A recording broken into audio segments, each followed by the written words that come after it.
Hello guys, welcome back to Green Water Fish. Today I will be talking about how to do water changes.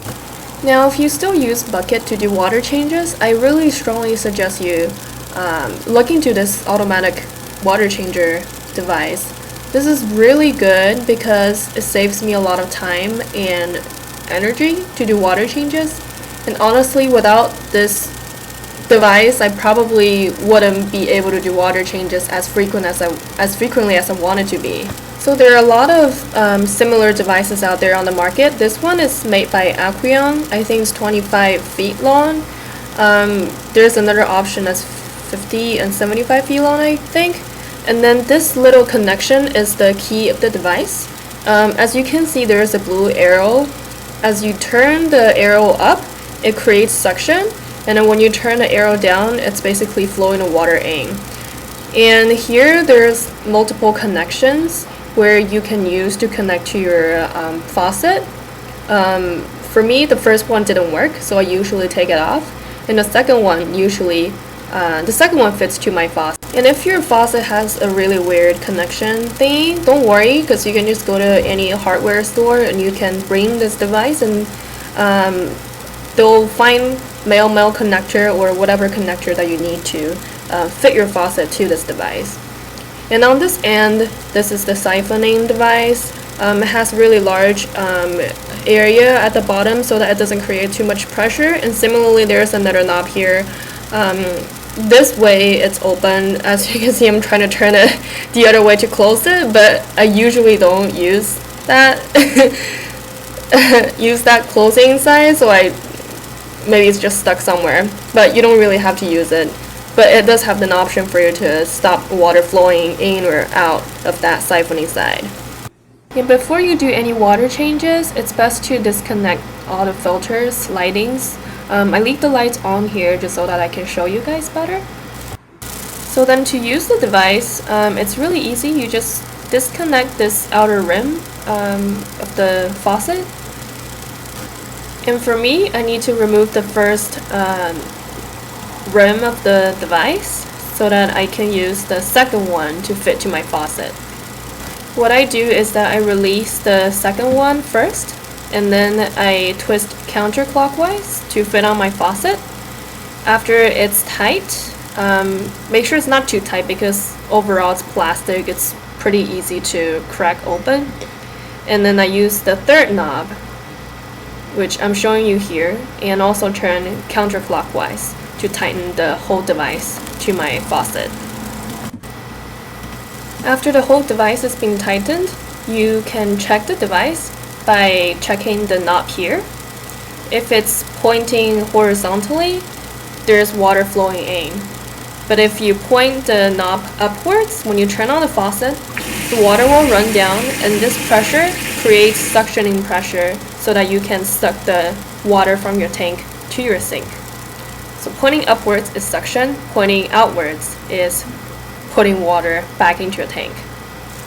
So what I need to do right now is to point the knob upwards, and we're good to go. So after the faucet's being turned on, what you need to do is to put this wider side of the device into the tank.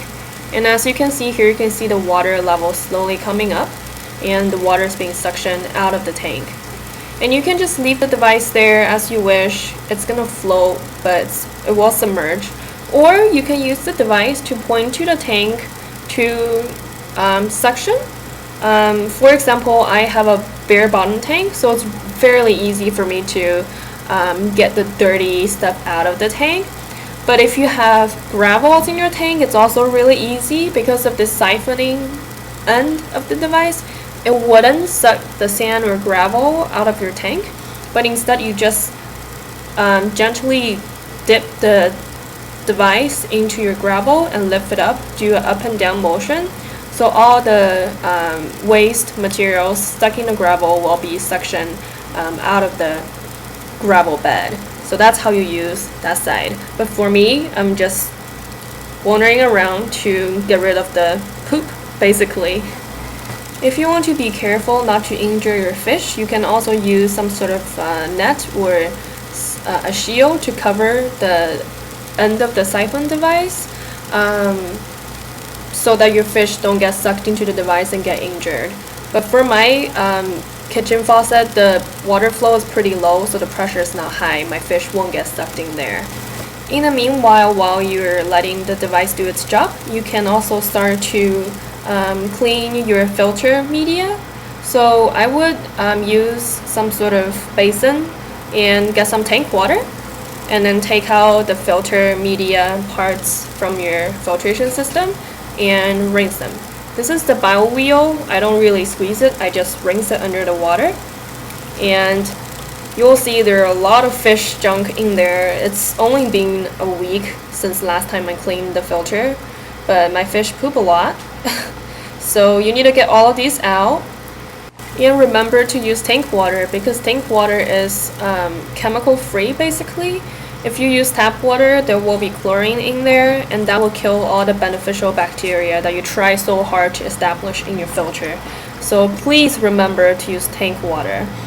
And then all you need to do is just to gently squeeze and rub the filter material so that you get rid of the waste products, but not to rub or squeeze too hard that you get rid of a lot of beneficial bacteria. And after you're done, you just put them back into the filter and you're all set. And similarly for the sponge filter, all you need to do is do the same thing. You just need to squeeze the sponge filter so that you get rid of the waste product that's stuck in your sponge filter. And after you give it a couple of squeezes and then see that water start to get cloudy, then you're done. And after that, I usually do this step, wiping the aquarium wall. So I just use a sponge, wet it with tank water, and then start going up and down motion, and so that I can get rid of those soft algae that's usually on the aquarium wall. If you have those green spot algae that's really hard to get rid of using sponges, you can usually just use credit card, and then you can use a side of your credit card to gently rub it or scratch it on the aquarium wall. It works wonder, and there's no need to buy those aquarium wall cleaning devices, because credit card works just fine for me. And I usually try to clean the front and side walls for the aquarium, just because that way I can see the fish better. I don't usually scrub the bottom of the tank because there will be a lot of algae on the bottom of the tank, and fish like to nibble on them during the day when they are not feeding on any pellets or other food during the day. So that's good for them. And also the back wall, it doesn't really bother me. It doesn't really affect my enjoying my goldfish, so I usually just leave it alone as well so my goldfish can nibble on it as well. So depending on your water flow, it can take as little or as long as needed to get rid of all the water. And for goldfish, I usually do close to 100% changes. I usually get rid of the water to the level that you can see the goldfish are starting to swim kind of close to sideways. That's when I stop siphoning the water out. And then the next step is to dechlorinize your water. What I use is this Aqueon water conditioner. There are a lot of brands out there. And then all you need to do is you put the full dose that you need for the tank before you adding any new water. So then what you need to do is to go back to your siphoning device and turn the knob sideways so you can begin filling water back into your aquarium tank. And make sure that you try the water first before you do anything. Make sure you match the temperature of your new water with the tank water so that your fish are not going to be shocked by the abrupt temperature changes.